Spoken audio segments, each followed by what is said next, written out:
Good morning. Matthew chapter 26. Finishing up the chapter today. I'm anticipating needing to flip to Luke 22.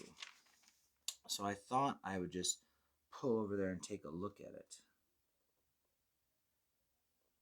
I need Mark also. Mark 14. So maybe you just want to keep a finger. Like, there's just no way to go through the Passion quickly. You know, Matthew, Mark, Luke, and John, the synoptics and John, they obviously tell many of the same accounts, but many separate. Only Matthew has the Sermon on the Mount.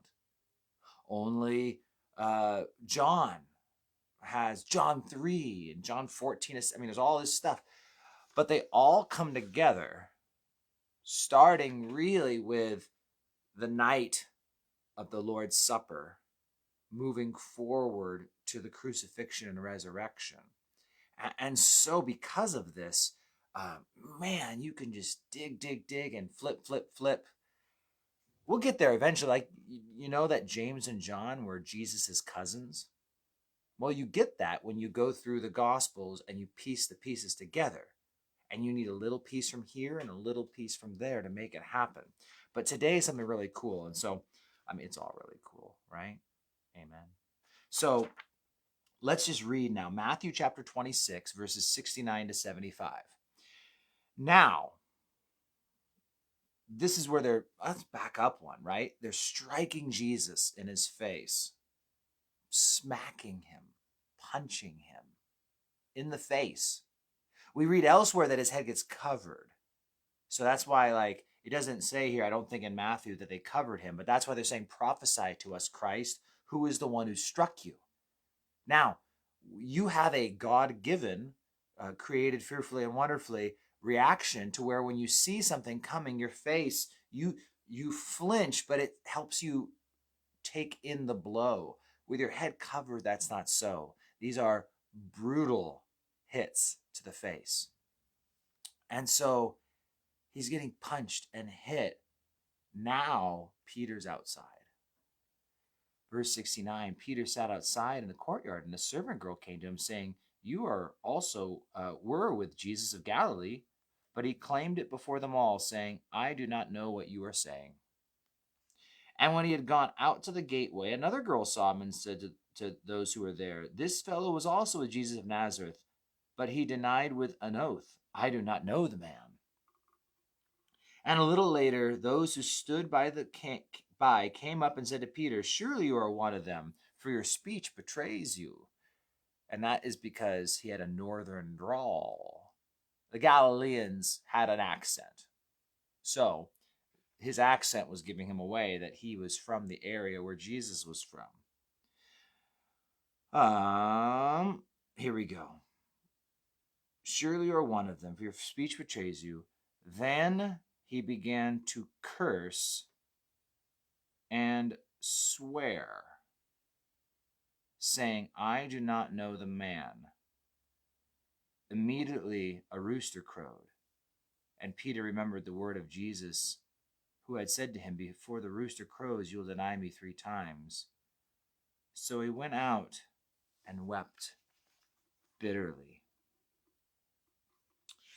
You know, in Mark's gospel, I don't actually know if Mark, it says also he began to curse and swear. And so, again, it's this, he began to curse and swear. And let me at least add this from Luke, because I think this is something worth noting. It says, while he was still speaking, in verse 60 of Luke 22, the rooster crowed, and the Lord turned and looked at Peter. Then the Peter remembered the word of the Lord, how he had said, Before the rooster crows, you will deny me 3 times. And he went out and wept bitterly. So can you imagine making eye contact? The Lord looks and sees him eye to eye, right following him cursing and swearing Now, cursing and swearing, two different things. To curse was literally to call down a curse, to basically say that, let me be cursed, or even let me be damned, proclaiming damnation upon himself. And then to swear was to swear an oath. So not so much like we swear, bad word swear. That's more the cursing category. But he's swearing an oath. And so it is. I'm making an oath, and I am swearing by that oath. I'll be damned if I know that man. And then a rooster crows. He hears it, turns and looks, and there's Jesus making eye contact with him. And he probably didn't look at him angry. I can't imagine it. I imagine him looking with sorrow, tenderly, yet that look of care but disappointment. And Peter goes off bitterly and weeps. Now, something we noticed yesterday, and I kind of skimmed over it. In verse 58, as they were leading Jesus from place to place, it said that Peter followed him at a distance. Do remember this, that our story and following of Peter, it began all the way back. Oh, where was it now? Lord, is it I? Oh, yes. Back in verse 33. Even if all are made to stumble because of you, I will never be made to stumble.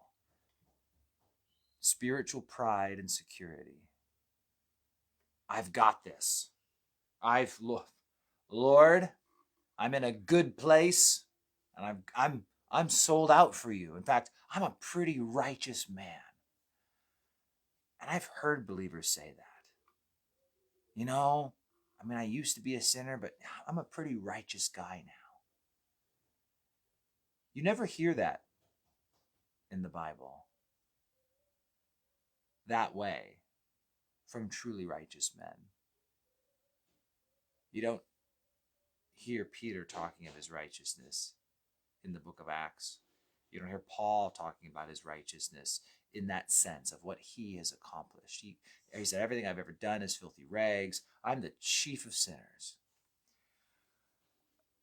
People often start thinking that they've arrived and that they're real solid now and they're pretty righteous. And this is the kind of spiritual security where it's not the security where we know that God will never leave us, he'll never forsake us, but where I start thinking I'm secure because of me. Because if all else fail, Lord, I'll never stumble. And then look at the next thing that happens is Peter couldn't even pray for an hour. He's so spiritual, so strong, but he can't even pray.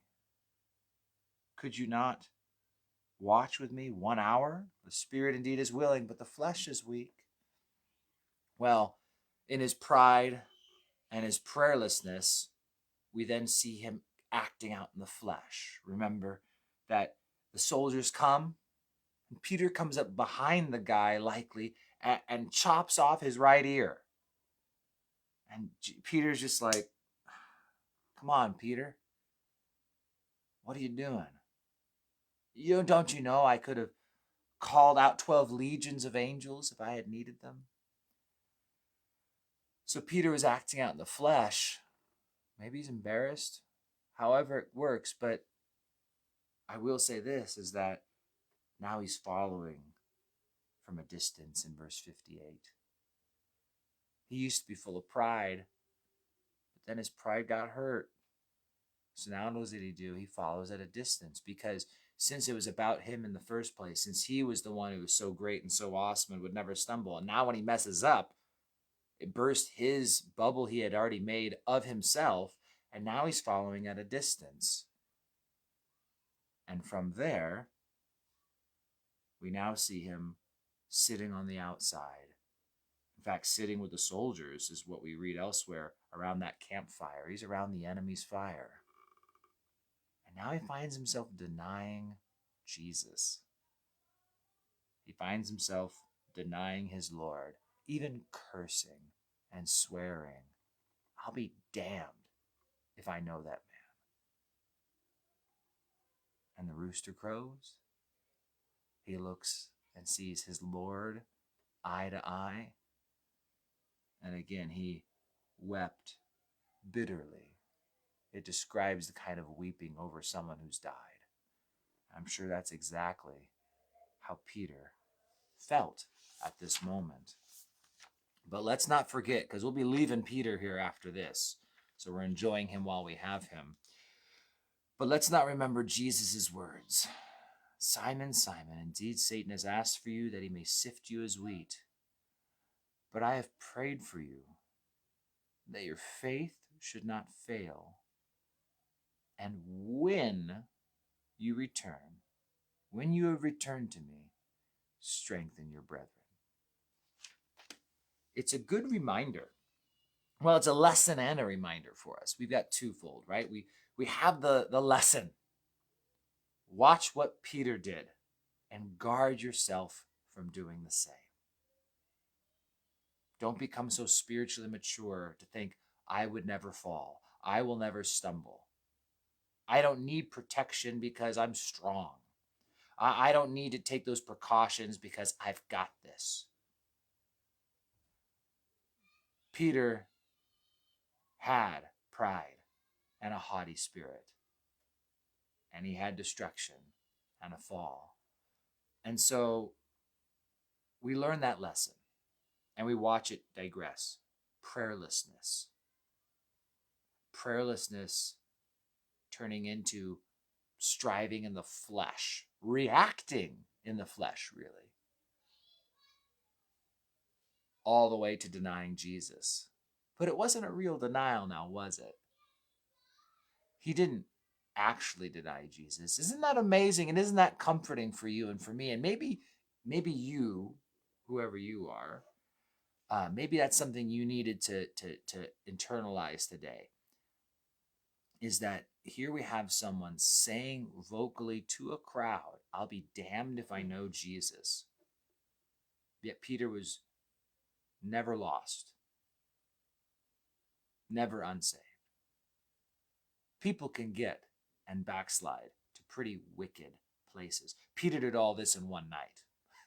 Some people do it in a decade, or they go from here to there.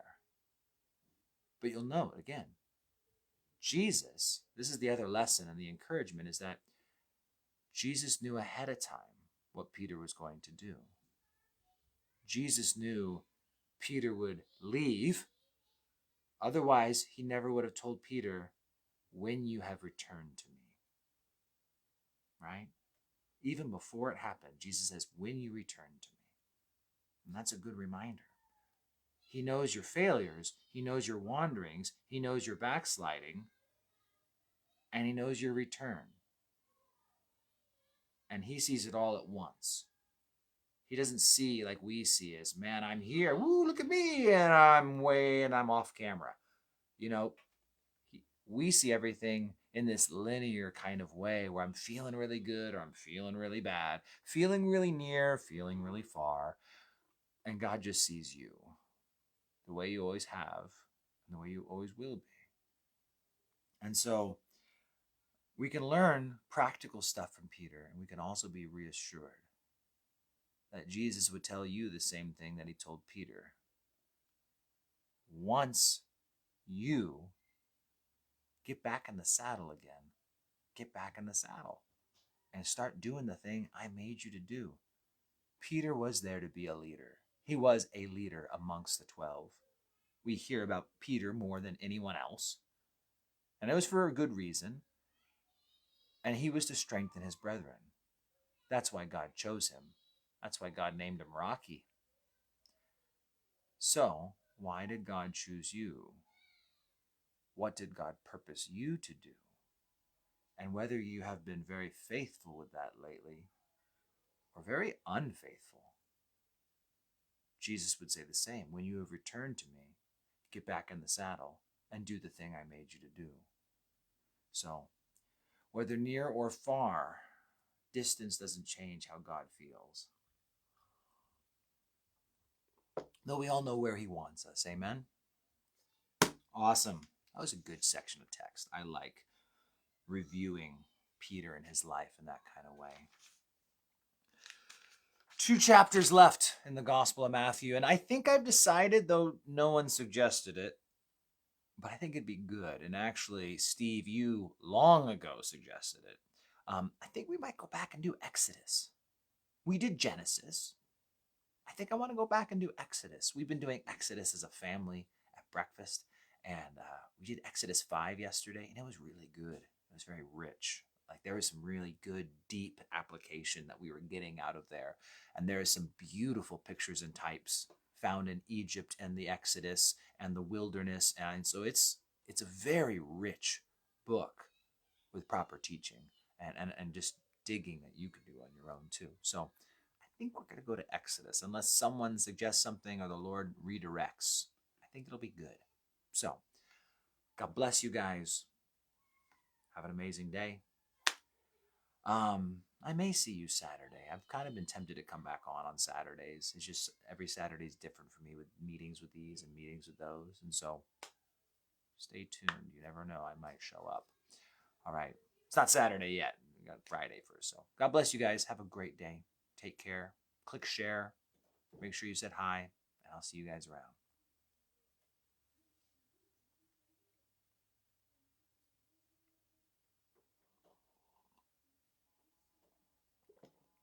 Adios.